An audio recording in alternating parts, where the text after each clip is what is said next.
ਗੁਰੂ ਕੀ ਪਿਆਰੀ ਸਾਧ ਸੰਗਤ ਜੀ, ਇਸ ਗੱਲ ਨੂੰ ਅਜੇ ਥੋੜੇ ਹੀ ਦਿਨ ਹੋਏ ਸਨ ਕਿ ਇੱਕ ਗੋਂਦੇ ਖੱਤਰੀ ਨੇ ਗੁਰੂ ਜੀ ਪਾਸ ਆਣ ਕੇ ਬੇਨਤੀ ਕੀਤੀ ਕਿ ਸੱਚੇ ਪਾਤਸ਼ਾਹ, ਮੇਰਾ ਪਿੰਡ ਬਿਆਸਾ ਦਰਿਆ ਦੇ ਕੰਢੇ ਉੱਤੇ ਹੈ, ਜਿਸ ਨੂੰ ਭੂਤ ਪ੍ਰੇਤ ਬਸਣ ਨਹੀਂ ਦਿੰਦੇ।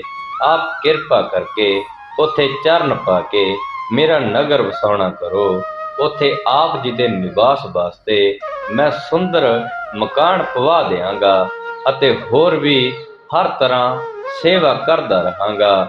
ਗੋਦੇ ਦੀ ਬੇਨਤੀ ਸੁਣ ਕੇ ਗੁਰੂ ਜੀ ਨੇ ਪਹਿਲਾਂ ਆਪਣੇ ਵੱਡੇ ਪੁੱਤਰ ਦਾਸੂ ਜੀ ਨੂੰ, ਫਿਰ ਛੋਟੇ ਪੁੱਤਰ ਦਾਤੂ ਜੀ ਨੂੰ ਕਿਹਾ ਕਿ ਇਸ ਦੇ ਨਾਲ ਚਲੇ ਜਾਓ ਤੇ ਉੱਥੋਂ ਹੀ ਨਿਵਾਸ ਕਰਨਾ।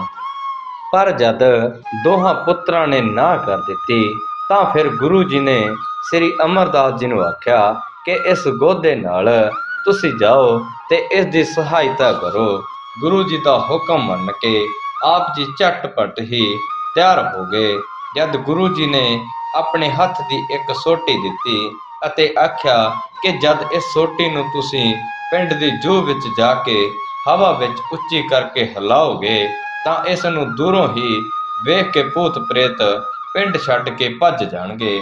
ਇਸ ਤਰ੍ਹਾਂ ਜਦ ਸੋਟੀ ਲੈ ਕੇ ਸ੍ਰੀ ਅਮਰਦਾਸ ਜੀ ਗੋਂਦੇ ਨਾਲ ਗਏ ਤਾਂ ਆਪ ਜੀ ਦੇ ਹੱਥ ਵਿੱਚ ਸੋਟੀ ਹਿਲਦੀ ਵੇਖ ਕੇ ਸਭ ਭੂਤ ਪ੍ਰੇਤ ਨਗਰ ਖਾਲੀ ਕਰਕੇ ਦੌੜ ਗਏ। ਜਦ ਭੂਤਾਂ ਪ੍ਰੇਤਾਂ ਤੋਂ ਨਗਰ ਅਸਥਾਨ ਸਾਫ਼ ਹੋ ਗਿਆ ਤਾਂ ਗੋਂਦੇ ਨੇ ਬਹੁਤ ਸਾਰੇ ਰਾਜ ਮਜ਼ਦੂਰ ਲਗਾ ਕੇ ਗੁਰੂ ਜੀ ਦੇ ਨਿਵਾਸ ਵਾਸਤੇ ਮਕਾਨ ਤਿਆਰ ਕਰਵਾ ਦਿੱਤੇ। ਉਪਰੰਤ ਆਪ ਜੀ ਦੇ ਦਰਸ਼ਨ ਕਰਨ ਖੰਡੂਰ ਆਏ ਤਾਂ ਆਪ ਜੀ ਤੋਂ ਸਾਰੀ ਵਾਰਤਾ ਸੁਣ ਕੇ ਗੁਰੂ ਜੀ ਬਹੁਤ ਪ੍ਰਸੰਨ ਹੋਏ ਅਤੇ ਕਿਹਾ ਕਿ ਪੁਰਖਾ, ਸਾਡਾ ਵਚਨ ਮੰਨ ਕੇ ਹੁਣ ਆਪਣੇ ਸਾਰੇ ਪਰਿਵਾਰ ਨੂੰ ਵਾਸਰਕੇ ਤੋਂ ਗੋਇੰਦਵਾਲ ਹੀ ਲੈ ਆਓ। ਗੁਰੂ ਜੀ ਦਾ ਹੁਕਮ ਮੰਨ ਕੇ ਆਪ ਜੀ ਆਪਣੇ ਸਾਰੇ ਪਰਿਵਾਰ ਨੂੰ ਵਾਸਰਕੇ ਤੋਂ ਗੋਇੰਦਵਾਲ ਲੈ ਆਏ ਅਤੇ ਆਪਣੇ ਨਵੇਂ ਬਣੇ ਮਕਾਨਾਂ ਵਿੱਚ ਨਿਵਾਸ ਕਰਾ ਦਿੱਤਾ। ਇੱਕ ਦਿਨ ਪ੍ਰੇਮ ਬਸ ਹੋ ਕੇ ਸ੍ਰੀ ਗੁਰੂ ਅੰਗਦ ਦੇਵ ਜੀ ਗੋਇੰਦਵਾਲ ਨੂੰ ਵੇਖਣ ਵਾਸਤੇ ਅਤੇ ਸ੍ਰੀ ਅਮਰਦਾਸ ਜੀ ਨੂੰ ਮਿਲਣ ਵਾਸਤੇ ਗੋਇੰਦਵਾਲ ਚਲੇ ਗਏ। ਉੱਥੇ ਆਪ ਜੀ ਦੇ ਨਿਵਾਸ ਅਸਥਾਨ ਨੂੰ ਵੇਖ ਕੇ ਗੁਰੂ ਜੀ ਬੜੇ ਪ੍ਰਸੰਨ ਹੋਏ। ਉਪਰੰਤ ਗੁਰੂ ਜੀ ਆਪ ਜੀ ਨੂੰ ਬਿਆਸ ਨਦੀ ਦੇ ਕਿਨਾਰੇ ਲੈ ਗਏ ਅਤੇ ਆਪ ਬੈਠ ਕੇ ਕਿਹਾ ਕਿ ਜਗਤ ਨੂੰ ਨਾਸਵੰਤ ਜਾਣ ਕਰਕੇ ਝੂਠਾ ਸਮਝਣਾ ਅਤੇ ਜਿਹੜਾ ਇਸ ਦਾ ਆਸਰਾ ਰੂਪ ਆਦਿ ਅੰਤ ਪ੍ਰਕਾਸ਼ ਹੋ ਰਿਹਾ ਹੈ, ਉਸ ਨੂੰ ਆਪਣਾ ਰੂਪ ਸਮਝੋ। ਉਸ ਸਤ ਚਿੱਤ ਆਨੰਦ ਬ੍ਰਹਮ ਨੂੰ ਆਤਮਾ ਰੂਪ ਵਿੱਚ ਜਾਣ ਕੇ ਆਪਣੀ ਬਿਰਤੀ ਨੂੰ ਉਸ ਵਿੱਚ ਜੋੜਨਾ ਕਰੋ। ਇਸ ਤਰ੍ਹਾਂ ਗੁਰੂ ਜੀ ਨੇ ਆਪ ਜੀ ਨੂੰ ਬ੍ਰਹਮ ਗਿਆਨ ਦਾ ਪ੍ਰਕਾਸ਼ ਕਰਕੇ ਆਪਣੇ ਸਮਾਨ ਹੀ ਕਰ ਦਿੱਤਾ। ਉੱਥੋਂ ਉੱਠ ਕੇ ਜਦ ਗੁਰੂ ਜੀ ਖੰਡੂਰ ਨੂੰ ਵਾਪਸ ਆਏ ਤਾਂ ਸ੍ਰੀ ਗੁਰੂ ਅਮਰਦਾਸ ਜੀ ਗੋਇੰਦਵਾਲ ਦੀ ਜੂਹ ਦੀ ਹੱਦ ਤੱਕ ਤੁਰਨ ਗਏ ਅਤੇ ਇੱਥੋਂ ਨਮਸਕਾਰ ਕਰਕੇ ਵਾਪਸ ਗੋਇੰਦਵਾਲ ਆਏ। ਸ੍ਰੀ ਗੁਰੂ ਅੰਗਦ ਸਾਹਿਬ ਜੀ ਨੇ ਆਪਣੇ ਸਰੀਰ ਤਿਆਗਣ ਦਾ ਸਮਾਂ ਨੇੜੇ ਵੇਖ ਕੇ ਸਭ ਸੰਗਤ ਨੂੰ ਪ੍ਰਗਟ ਕਰ ਦਿੱਤਾ ਕਿ ਅਸੀਂ ਹੁਣ ਆਪਣਾ ਸਰੀਰ ਤਿਆਗਣਾ ਚਾਹੁੰਦੇ ਹਾਂ। ਆਪ ਜੀ ਦੀ ਇਹ ਇੱਛਾ ਦੂਰ ਨੇੜੇ ਸਾਰੇ ਹੀ ਫੈਲ ਗਈ, ਜਿਸ ਨੂੰ ਸੁਣ ਕੇ ਬਹੁਤ ਸਿੱਖ ਸੰਗਤਾਂ ਗੁਰੂ ਜੀ ਦੇ ਅੰਤਿਮ ਦਰਸ਼ਨ ਕਰਨ ਵਾਸਤੇ ਖਡੂਰ ਪਹੁੰਚ ਗਈਆਂ। ਉਪਰੰਤ ਗੁਰੂ ਜੀ ਨੇ ਇੱਕ ਸੇਵਾਦਾਰ ਭੇਜ ਕੇ ਸ੍ਰੀ ਅਮਰਦਾਸ ਜੀ ਨੂੰ ਵੀ ਖਡੂਰ ਸਾਹਿਬ ਸੱਦ ਲਿਆ। ਜਦ ਸ੍ਰੀ ਗੁਰੂ ਅਮਰਦਾਸ ਜੀ ਆ ਗਏ ਤਾਂ ਗੁਰੂ ਜੀ ਨੇ ਸੇਵਾਦਾਰਾਂ ਨੂੰ ਆਗਿਆ ਕੀਤੀ ਕਿ ਇਹਨਾਂ ਨੂੰ ਇਸ਼ਨਾਨ ਕਰਾਓ ਅਤੇ ਨਵੇਂ ਕੱਪੜੇ ਪਹਿਨਾਓ, ਸਾਡੇ ਪਾਸ ਲੈ ਆਓ। ਇਹਨਾਂ ਦੇ ਨਾਲ ਸਾਡੇ ਦੋਹਾਂ ਪੁੱਤਰਾਂ ਅਤੇ ਸੰਗਤ ਨੂੰ ਵੀ ਸੱਦ ਲਵੋ। ਇਸ ਤਰ੍ਹਾਂ ਜਦ ਦੀਵਾਨ ਸਜ ਗਿਆ ਤਾਂ ਗੁਰੂ ਜੀ ਨੇ ਸ੍ਰੀ ਅਮਰਦਾਸ ਜੀ ਨੂੰ ਸੰਬੋਧਨ ਕਰਕੇ ਆਖਿਆ, ਹੇ ਪਿਆਰੇ ਪੁਰਖ ਸ੍ਰੀ ਅਮਰਦਾਸ ਜੀ, ਸਾਨੂੰ ਅਕਾਲ ਪੁਰਖ ਦਾ ਸੱਦਾ ਆ ਗਿਆ ਹੈ।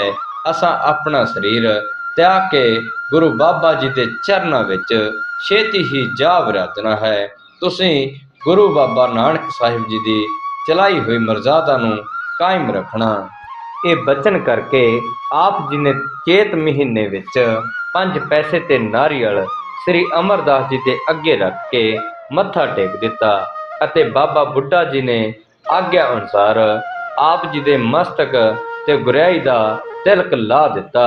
ਉਪਰੰਤ ਗੁਰੂ ਜੀ ਨੇ 3 ਪਰਿਕਰਮਾ ਕੀਤੀਆਂ ਅਤੇ ਆਪ ਜੀ ਨੂੰ ਆਪਣੇ ਸਿੰਘਾਸਨ ਉੱਤੇ ਬਿਰਾਜਮਾਨ ਕਰਕੇ ਪਹਿਲਾਂ ਆਪ ਨਮਸਕਾਰ ਕੀਤੀ ਅਤੇ ਫਿਰ ਸਭ ਸਿੱਖਾਂ ਤੇ ਦੋਹਾਂ ਸਾਹਿਬਜ਼ਾਦਿਆਂ ਨੂੰ ਆਖਿਆ ਕਿ ਸਾਰੇ ਵਾਰੀ-ਵਾਰੀ ਉੱਠ ਕੇ ਇਹਨਾਂ ਨੂੰ ਮੱਥਾ ਟੇਕੋ। ਹੁਣ ਇਹ ਮੇਰਾ ਰੂਪ ਹਨ, ਮੇਰੇ ਅਤੇ ਇਹਨਾਂ ਵਿੱਚ ਕੋਈ ਭਿੰਨ ਭੇਦ ਨਹੀਂ ਹੈ। ਗੁਰੂ ਜੀ ਦਾ ਬਚਨ ਮੰਨ ਕੇ ਸਾਰੀ ਸੰਗਤ ਨੇ ਮੱਥਾ ਟੇਕ ਦਿੱਤਾ, ਪਰ ਗੁਰੂ ਜੀ ਦੇ ਦੋਹਾਂ ਪੁੱਤਰਾਂ ਦਾਸੂ ਤੇ ਦਾਤੂ ਜੀ ਨੇ ਮੱਥਾ ਨਾ ਟੇਕਿਆ ਕਿ ਸਾਨੂੰ ਆਪਣੇ ਇੱਕ ਸੇਵਕ ਨੂੰ ਮੱਥਾ ਟੇਕਣਾ ਬਣ ਨਹੀਂ ਆਉਂਦਾ। ਗੁਰੂ ਜੀ ਨੇ ਸੰਗਤ ਪ੍ਰਤੀ ਬਚਨ ਕੀਤਾ, ਸਿੱਖ ਸੰਗਤ ਜੀ, ਅਸੀਂ ਹੁਣ ਆਪਣਾ ਸਰੀਰ ਤਿਆਗ ਕੇ ਸੱਚਖੰਡ ਨੂੰ ਜਾ ਰਹੇ ਹਾਂ। ਸਾਡੇ ਪਿੱਛੋਂ ਤੁਸਾਂ ਸਭ ਨੇ ਸਤਨਾਮ ਵਾਹਿਗੁਰੂ ਦਾ ਜਾਪ ਅਤੇ ਕੀਰਤਨ ਕਰਨਾ, ਰੋਣਾ ਤੇ ਸੋਗ ਨਹੀਂ ਕਰਨਾ, ਲੰਗਰ ਜਾਰੀ ਰੱਖਣਾ। ਸਾਡੇ ਸਰੀਰ ਦਾ ਸੰਸਕਾਰ ਉਸ ਜਗ੍ਹਾ ਕਰਨਾ ਜਿੱਥੇ ਜੁਲਾਹੇ ਦੇ ਕਿਲੇ ਨਾਲ ਠੇਡਾ ਖਾ ਕੇ ਸ੍ਰੀ ਅਮਰਦਾਸ ਜੀ ਡਿੱਗ ਪਏ ਸਨ। ਇਹ ਬਚਨ ਕਰਕੇ ਆਪ ਜੀ ਚਿੱਟਾ ਚਾਦਰਾ ਉੱਪਰ ਲੈ ਕੇ ਉਸ ਆਸਣ ਉੱਤੇ ਲੇਟ ਗਏ ਅਤੇ 5 ਭੂਤਕ ਸਰੀਰ ਨੂੰ ਤਿਆਗ ਕੇ ਸੱਚਖੰਡ ਨੂੰ ਪਧਾਰ ਗਏ। ਉਪਰੰਤ ਸਾਰੀ ਸੰਗਤ ਨੇ ਕੀਰਤਨ ਕਰਕੇ ਇੱਕ ਸੁੰਦਰ ਵਿਗਮਾਨ ਤਿਆਰ ਕੀਤਾ ਅਤੇ ਗੁਰੂ ਜੀ ਦੇ ਸਰੀਰ ਨੂੰ ਬਿਆਸਾ ਦੇ ਜਲ ਨਾਲ ਇਸ਼ਨਾਨ ਕਰਾ ਕੇ ਉੱਪਰ ਸੋਹਣਾ ਰੇਸ਼ਮੀ ਕੱਪੜਾ ਪਾ ਕੇ ਵਿਗਮਾਨ ਵਿੱਚ ਰੱਖਿਆ। ਫਿਰ ਗੁਰੂ ਜੀ ਦੀ ਦੱਸੀ ਹੋਈ ਜਗ੍ਹਾ ਉੱਤੇ ਭਾਈ ਬੁੱਢਾ ਆਦਿਕ ਭਰਮ ਸਿੱਖਾਂ ਨੇ ਆਪ ਜੀ ਦੇ ਸਰੀਰ ਨੂੰ ਚੰਦਨ ਚਿਖਾ ਉੱਤੇ ਰੱਖ ਕੇ ਅਰਦਾਸਾ ਕੀਤਾ ਅਤੇ ਆਪ ਜੀ ਦੇ ਵੱਡੇ ਸੁਪੁੱਤਰ ਦਾਸੂ ਜੀ ਤੋਂ ਅਗਨੀ ਲਵਾ ਕੇ ਸੰਸਕਾਰ ਕਰ ਦਿੱਤਾ। 10ਵੀਂ ਵਾਲੇ ਦਿਨ ਸ੍ਰੀ ਗੁਰੂ ਅਮਰਦਾਸ ਜੀ ਨੇ ਬਹੁਤ ਰਸਤ ਇਕੱਠੀ ਕਰਕੇ ਕੜਾਹ ਪ੍ਰਸ਼ਾਦ ਦੀ ਦੇਗ ਤਿਆਰ ਕਰਵਾਈ ਅਤੇ ਸਭ ਸੰਗਤਾਂ ਨੂੰ ਪੰਗਤਾਂ ਵਿੱਚ ਬਿਠਾ ਕੇ ਖੁੱਲੇ ਗੱਫੇ ਵਰਤਾਏ। ਇਸ ਸਮੇਂ ਜੋ ਵਸਤਰ ਅਤੇ ਮਾਇਆ ਸ੍ਰੀ ਗੁਰੂ ਅਮਰਦਾਸ ਜੀ ਨੂੰ ਸੰਗਤਾਂ ਨੇ ਭੇਟ ਕੀਤੀ, ਉਹ ਆਪ ਜੀ ਨੇ ਸਾਰੀ ਦੀ ਸਾਰੀ ਬਾਬਾ ਦਾਸੂ ਜੀ ਅਤੇ ਦਾਤੂ ਜੀ ਗੁਰੂ ਜੀ ਦੇ ਦੋਹਾਂ ਪੁੱਤਰਾਂ ਨੂੰ ਦੇ ਦਿੱਤੀ ਅਤੇ ਆਪ ਸੰਗਤ ਨਾਲ ਗੋਇੰਦਵਾਲ ਚਲੇ ਗਏ।